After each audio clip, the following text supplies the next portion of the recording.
The first and most important issue that we'll be dealing with here and in Baku is the violence and the tensions along the line of contact in the Armenian-Azerbaijan border. We're very concerned about those tensions, in particular the use of heavy weapons, including mortars. And these heavy weapons and mortars and artillery are being used by the sides, by both sides. And we're very concerned that this is leading to increasing violence, heightened tensions, and civilian deaths. So our message in both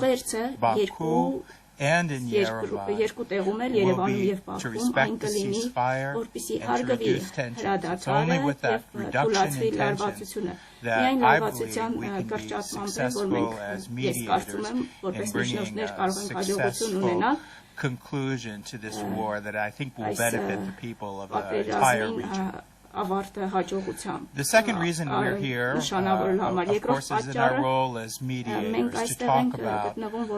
how we can bring about a comprehensive settlement. We'll be discussing with the presidents in both capitals the elements and principles behind the settlement, and we'll be talking about the issues that will frame what we hope will be a summit meeting before the end of the year. In that regard, we'll be talking to President Sargsyan and President Aliyev. Last 18 months, the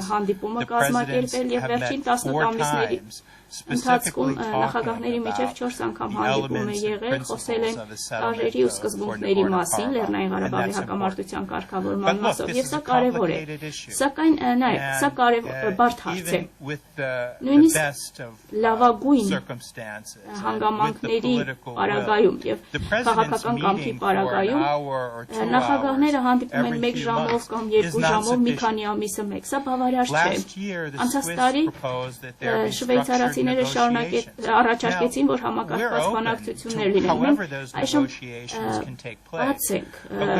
ինչ որ այս բանակցությունները պետք է տեղի ունենան եւ կողմերը պետք է սեղանի շուրջ նստեն ու պետք է սկսվի անդրադարձ արդյունավետ կերպով այնպիսի հարցերի, որոնք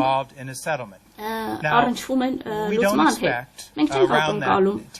որ այդ սեղանի շուրջ մասնակիցները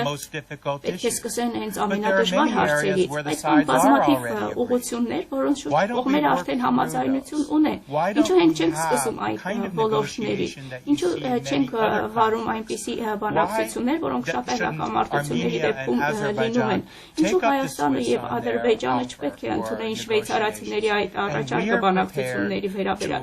Մենք էլ պատրաստ ենք աշխատել կողմերի հետ այս համակարգված բանակցությունների, դրանց ձևաչափի ուղղությամբ եւ ովքեր պետք է լինեն այդ սեղանի շուրջ մասնակիցները բանակցությունների։ Մենք կարծում ենք, որ հանդիպումները նախագահի մակարդակից ներքև պետք է լինի ավելի կայուն, ավելի համակարգված գործընթաց։ Մենք կարող ենք դա կոչել ցանկացած, ինչպես կողմերը կուզեն, դա կարող է լինել հանձնաժողով, դա կարող է լինել աշխատանքային խումբ։ Բայց կարևոր է, որ այսպիսի ֆորմալ պաշտոնական բանակցային գործընթաց ընթանա։